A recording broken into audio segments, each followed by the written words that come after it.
नमस्कार। आज हम देखने वाले हैं 3 ऐसी बड़ी डिफेंस डेवलपमेंट्स जो इंडिया और चाइना के बीच पावर बैलेंस को बदल रही हैं। तो चलिए जरा करीब से देखते हैं कि आखिर पर्दे के पीछे चल क्या रहा है।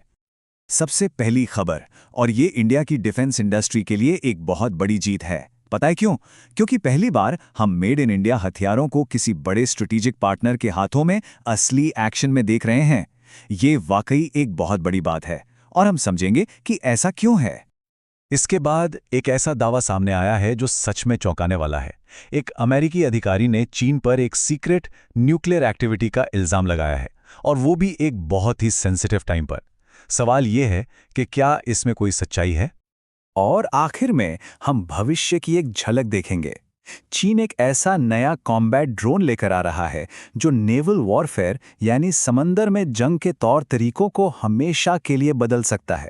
यकीन मानिए, ये किसी साइंस फिक्शन फिल्म की कहानी से कम नहीं है। तो चलिए सबसे पहली कहानी पर आते हैं। ये हमें ले चलती है आर्मेनिया, जहां पहली बार भारतीय हथियार किसी विदेशी सेना के साथ ऑपरेशनल नजर आए हैं। ये वाकई एक ऐसा नज़ारा है जो कम ही देखने को मिलता है, और ये सीधे सीधे भारत की बढ़ती ताकत का सबूत है। अब देखिए, यहाँ जो खास बात है वो सिर्फ इन हथियारों की लिस्ट नहीं है, बल्कि इनका कॉम्बिनेशन है, इनकी मिलीजुली ताकत है। इससे पता चलता है कि भारत अब सिर्फ छोटे मोटे पुर्जे नहीं, बल्कि एक पूरा का पूरा डिफेंस पैकेज एक्सपोर्ट कर सकता है।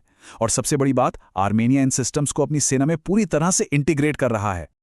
मतलब हर सिस्टम एक खास काम के लिए है।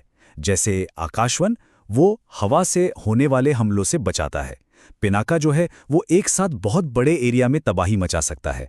और एटैग्स, वो लंबे दूरी तक सटीक निशाना लगा सकता है। तो जब ये तीनों मिल जाते हैं तो आर्मेनिया की सेना को एक जबरदस्त स्ट्रैटेजिक बढ़त मिल जाती है। चलिए अब बात करते हैं एक ऐसी डेवलपमेंट की जो थोड़ी नहीं बल्कि काफी चिंताजनक है। एक हाई रैंकिंग अमेरिकी अधिकारी में चीन को लेकर एक बहुत ही सनसनीखेज आरोप लगाया है। ये दावा सोशल मीडिया पर किया गया है, जिसमें कहा गया है कि चीन ने एक सीक्रेट न्यूक्लियर टेस्ट किया था। अब ज्यादा डिटेल्स तो सामने नहीं आई हैं, लेकिन एक्सपर्ट्स का अंदाजा है कि ये शायद कोई लो यील्ड डिवाइस, मतलब कम ताकत वाला टेस्ट हो सकता है, या फिर किसी नए हथियार के डिजाइन को परखा जा रहा होगा। लेकिन यहाँ सबसे अहम चीज है टाइमिंग। सोचिए, गलवान में वो हिंसक झड़प हुई और उसके ठीक एक हफ्ते बाद ये कथित टेस्ट किया गया।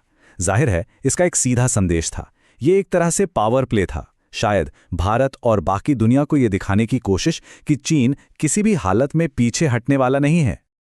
और अब आते हैं हमारी तीसरी और आखिरी खबर पर। ये चीन के मिलिट्री मॉडर्नाइजेशन में एक बहुत बड़ी छलांग है। हम बात कर रहे हैं एक नए अनमैन्ड कॉम्बैट एयरक्राफ्ट की। एक ऐसा ड्रोन जो सच में गेम चेंजर साबित हो सकता है। और एक बात पर गौर कीजिए, ये कोई सिर्फ कागजी प्लान या कॉन्सेप्ट नहीं है। शिप के डेक पे इसका मॉकअप देखा गया है। मॉकअप का मतलब है कि वो असली ऑपरेशन के लिए तैयारी कर रहे हैं। जैसे डेक पर इसे कैसे हैंडल किया जाएगा, सिस्टम कैसे काम करेगा।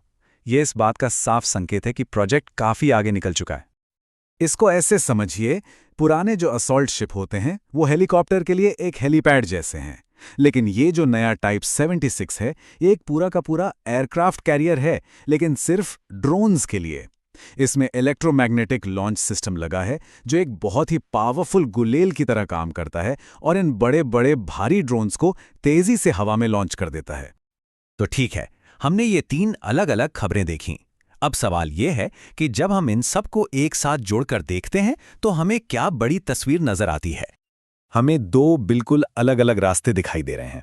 एक तरफ भारत है जो अपने डिफेंस एक्सपोर्ट्स को बढ़ा रहा है, दूसरे देशों के साथ पार्टनरशिप मजबूत कर रहा है और एक भरोसेमंद सप्लायर के तौर पर उभर रहा है। वहीं दूसरी तरफ चीन है जो पूरी तरह से अपनी टेक्नोलॉजी पर फोकस कर रहा है, आत्मनिर्भर बनने की कोशिश कर रहा है और अपने प्रतिद्वंदियों से हर हाल में आगे निकलना चाहता है। तो अब सवाल ये उठता है कि आने वाले वक्त में हमें किन चीजों पर नजर रखनी चाहिए। ये वो सवाल हैं जिनके जवाब हमें बताएंगे कि आगे क्या होने वाला है। क्या भारत को और भी डिफेंस डील्स मिलेंगी? इससे उसका कद और बढ़ेगा? क्या उस कथित न्यूक्लियर टेस्ट पर कोई ऑफिशियल बयान आएगा? इससे चीन के इरादे साफ होंगे? और सबसे जरूरी, GJ-21 की पहली उड़ान कब होगी? इससे पता चलेगा कि ये नई टेक्नोलॉजी कितनी जल्दी हकीकत बनने वाली है। तो कुल मिला के बात यह है कि ये सब सिर्फ हथियारों या टेक्नोलॉजी की रेस नहीं है। ये एक बहुत बड़ी स्ट्रेटेजिक चेस की बिसात है, और ये जो डेवलपमेंट्स हमने देखी हैं, ये सिर्फ शुरुआती चालें हैं। खेल अब शुरू हो चुका है और दांव पर जो लगा है वो बहुत कुछ है।